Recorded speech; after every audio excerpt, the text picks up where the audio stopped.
Hello FPL managers and welcome to our Game Week 5 preview. Let's start by announcing our Fantasy 5 League winner.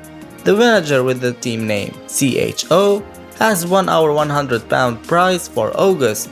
If you're watching this video, please contact us to get the money. And for everyone, you can also participate and win September's £100. Just click on the link below in the description and good luck. Now let's dive into our Game Week 4 tips, beginning with Cleansheet Odds. The teams with the highest Cleansheet Odds in Game Week 4 are Chelsea playing Aston Villa home, Man United playing Newcastle home, and Man City playing Leicester away. If you own defenders from these teams, make sure to start them. Next up, 4-mil defenders. Livramento. It looks like he's become a nailed-on starter as Kyle Walker-Peters is now playing as left back. However, the team keeps conceding easy goals and the fixtures will only get better at Game Week 9. To sum up, the young defender plays regularly, goes forward and delivers good crosses, but it's unlikely he'll keep any clean sheets at the moment. Williams. The left back came on loan and immediately appeared in the starting 11 for Norwich. The Canaries still don't look very well defensively, however, it's a little unfair to evaluate their performance when they faced Liverpool, Man City and Leicester in the first 3 game weeks. Also, the arrival of Ozan Kabak might improve their performance in the next matches, which could make Williams a good deal. Duffy. Still in the starting 11 and still a constant threat from crosses for the opposition. Brighton plays Brentford, Crystal Palace and Norwich in the next 5 fixtures. Therefore, if Duffy continues to play regularly, he can be a very good FPL asset.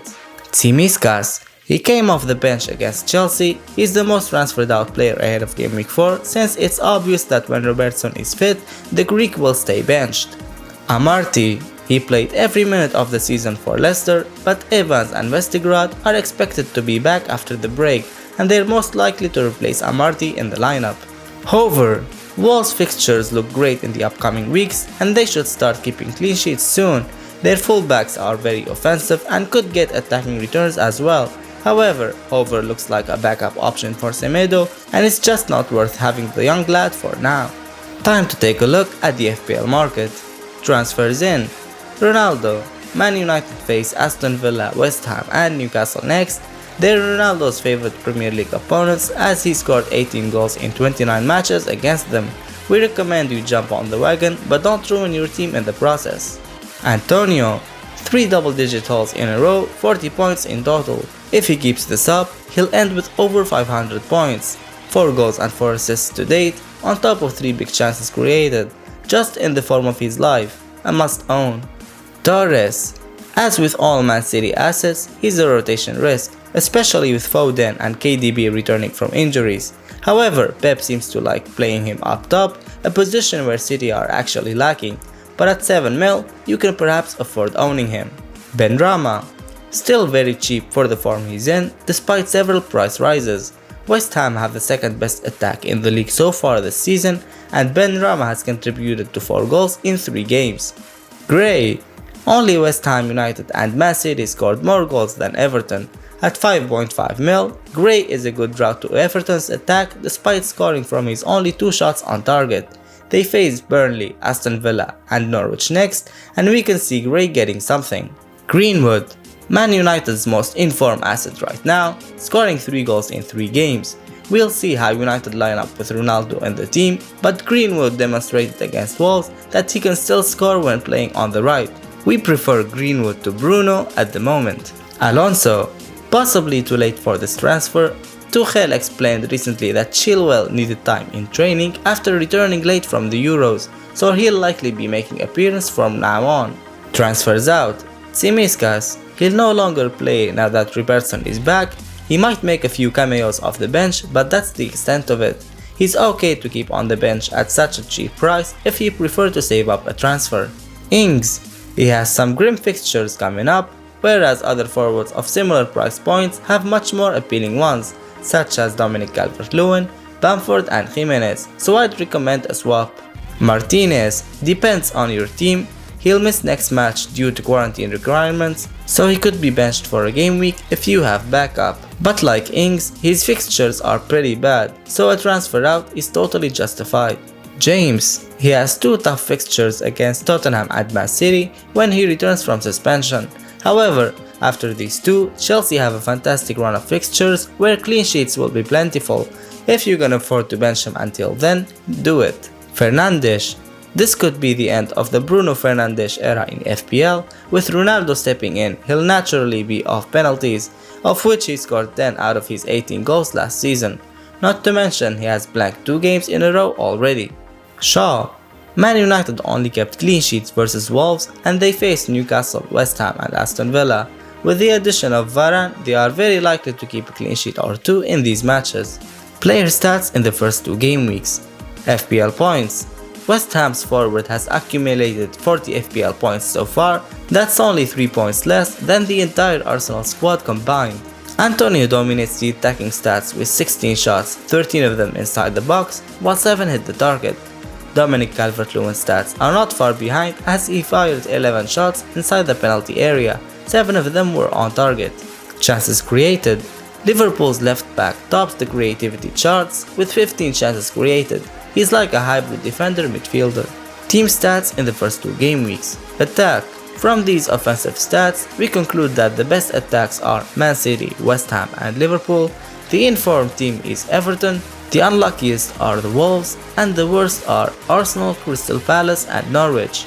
Defense. From these defensive stats, we conclude that the worst defensive lines are Arsenal and Newcastle. The luckiest side is Norwich. The informed are the Spurs and the most solid are Chelsea, Man City, Liverpool and Brentford. This video is sponsored by Fantasy Football Scout. You can get all EPL teams and player stats in the exclusive members area. Subscribe from our link in the description of this video to get a 20% discount. Players versus teams. Aubameyang has scored a brace in each of his 2 appearances against Norwich, 4 goals and 1 assist. In his last 10 appearances against Man City, Jamie Vardy has been involved in 9 goals, 8 goals and 1 assist. Bruno Fernandes has produced 1 goal and 1 assist in 2 league appearances against Newcastle. Romelu Lukaku has never blanked against Aston Villa. He scored 5 goals in 4 matches against them.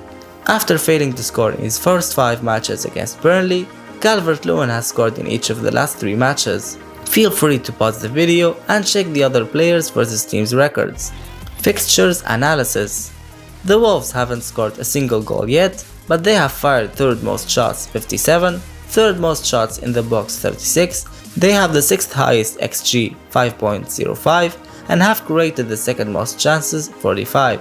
The first 2 fixtures are less likely to be goal parties than the rest, but offensive returns will eventually come. Even though some clean sheets could be claimed during these fixtures, I would prioritize offensive Wolves assets since I believe defensive assets in other teams offer better value with more threatening defenders. Their best picks are Traore and Jimenez, and their differential pick is Trincao.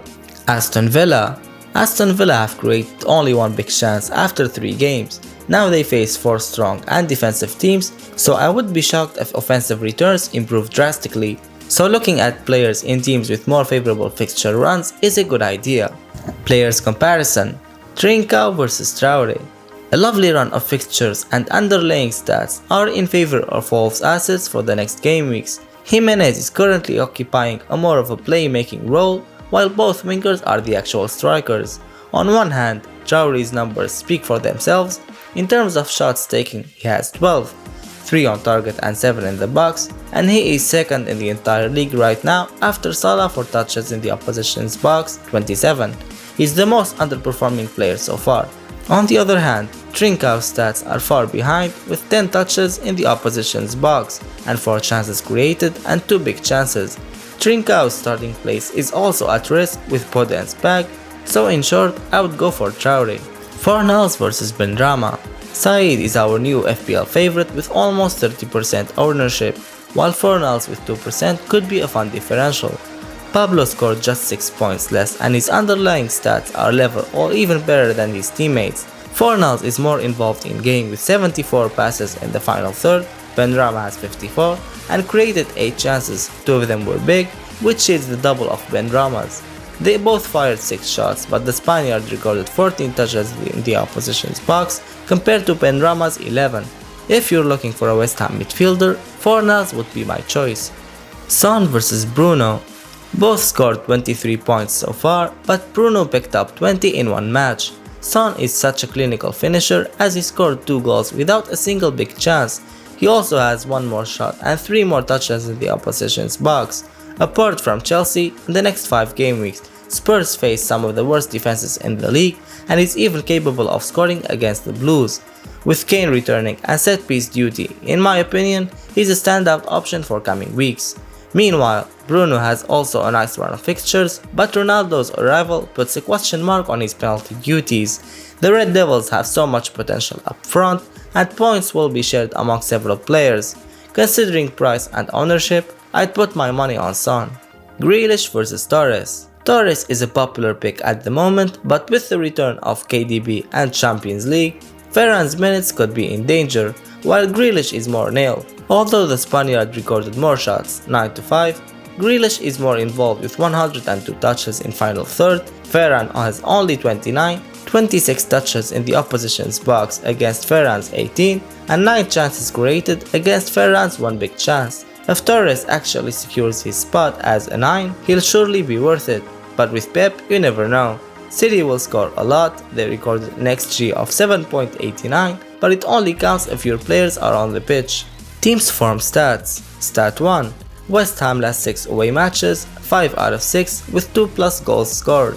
West Ham have built up on last season attacking form with shiny attacking displays since the start of the season, scoring 2 or more goals in 5 of their last 6 road trips. In fact, since the start of the season, the Hammers are second in terms of XG, 7.09, shots in the box 38, shots on target 20, and big chances created 11, which clearly indicates their side style of play. No further justification is required for the inclusion of Michael Antonio.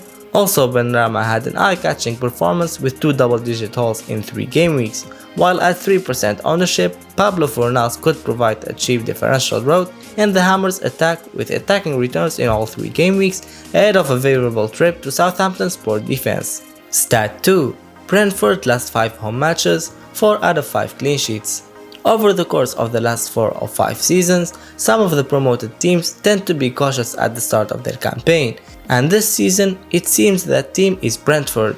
Over the last 5 matches at home, Brentford registered 4 clean sheets. Only champions Man City have had a lower XG conceded than Brentford, 2, while only 7 teams have allowed fewer shots than Brentford's 36 since the start of the season. No wonder to see David Raya on demand with 205,000 managers transferring him in ahead of a favorable home game versus Brighton, who have failed to score in 3 of their last 5 road trips. Stat 3. Liverpool last 4 away matches, 4 out of 4 with at least 2 goals scored. Liverpool's assets have been a reliable source of fantasy points over the last seasons. The goal-scoring machine of the Reds has produced quality attacking displays and decent road trips, scoring 2 or more goals in the last 4. Since the start of the season, Liverpool are top for both shots 70 and shots on target 24, which may bode well ahead of a road trip to Leeds.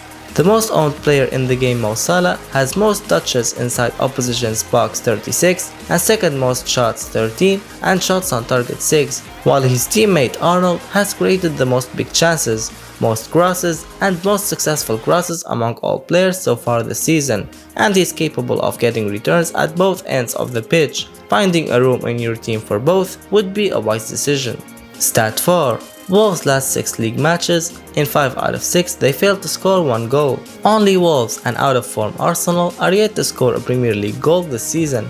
Actually, Wolves have failed to score in 5 out of their last 6 Premier League outings, and their only goal came against Man United's second team in the final day of last season. To be fair, Wolves were unlucky not to score in their opening 3 games, having had the 6th best XG 4.92 and firing the 3rd most shots 57 against the likes of Leicester and Spurs and Man United.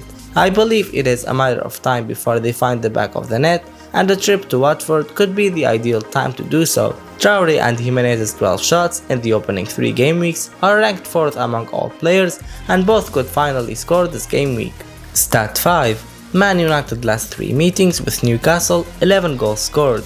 Man United last 5 home matches, in 4 out of 5 2+ goals scored. Last but not least, Ronaldo's return has taken Premier League with a storm, with more than 900,000 managers bringing in the Portuguese early on. So the most burning question among all FPL managers is Ronaldo or no Ronaldo? Well, Ronaldo is an absolute legend, so his price tag is justified. But the answer depends on your squad and on whether you can get Ronaldo without heavy sacrifice. The Red Devils have recently put in a solid attacking display at home, scoring 2 or more goals in 4 out of their last 5. Up next for United is a visit from Newcastle, who have allowed 50 shots in their opening 3 game weeks, which may bode well for Bruno and Greenwood, though we'll see what effect Ronaldo's arrival will have on both players. Top 3 differentials. Adama Traore, featuring for a Wolves side that has been very confusing so far, boasting some of the best statistics in the league without scoring a single goal after 3 game weeks. Now that the fixtures will be more favorable for Wolves and Traore, you would expect him to start netting. Interestingly, the current system adopted by Wolves is very beneficial for Traore as it provides him with more duties inside the box. We think attacking returns are on the horizon for the Spaniard. Demarai Gray, a potential revelation of the season, may just be Gray, who hit the ground running for Everton with 2 league goals to his name already. His attacking numbers have constantly improved over the 3 game weeks. He's usually one, if not the most advanced Everton player on the pitch and closest to the attacking areas of the oppositions. Similar to Greenwood, who's more expensive, the goals scored by Demarai Gray were not the easiest to net, as reflected by no big chances falling his way, so he is anticipated to score more often when these chances start flowing in, with 4 out of the next 6 fixtures taking place at Goodison Park. This might just be Gray's moment to flourish. Pierre-Emerick Aubameyang, bottom of the Premier League table at present, the reception of Norwich should present Arsenal with an opportunity to climb up a few positions, as a decent outing is urgently demanded from star players, mainly Aubameyang, who is very familiar with the Norwich City's nets. Scoring a brace in each of his last 2 matches on top of an assist, he is the main man Arsenal will be counting on to turn fortunes around. Although he currently sits on only 87 minutes of Premier League football, making only 1 shot on target, he is expected to feature on the score sheet this game week. Captain picks. Thanks to an incredible transfer window, we have new captaincy options for Game Week 4. This time we present Cristiano Ronaldo as our number 1 captaincy choice. We're backing CR7 to make a sensational return to Old Trafford for United's game against a struggling Newcastle team. We're also highlighting Romelu Lukaku and Mo Salah for your consideration. Ronaldo is a proven goal-scoring machine and he's set to start on Saturday following his early release from international duty with Portugal. Newcastle are poor defensively, having conceded 8 goals in 3 games this season, and they're playing their 3rd choice goalkeeper at the moment due to injuries. Ronaldo loves playing Newcastle. In 9 starts versus the Magpies in the league and FA Cup, he scored 6 goals and managed 5 assists. Lukaku is in great form and plays a weakened Villa defense, who are without their number 1 goalkeeper Martinez. Lukaku enjoys playing Aston Villa as he scored 6 in his most 5 recent games against the Villains. One big con for Lukaku, however, is that he won't be on penalties if Jorginho is on the pitch. Game Week 4's alternative punt is Mo Salah. Liverpool striker backed a hat-trick against Leeds last season and will be looking to take advantage of the space that an attacking Leeds side tends to leave their opponents in the attacking third of the pitch. If Ronaldo or Lukaku don't take your fancy, then Salah is the way to go. This is it for our Game Week 4 preview. Drop all your questions in the comments and I'll reply to all of them. Make sure to subscribe to our YouTube channel and wait for predicted lineups as usual. Thank you for watching, good luck and peace!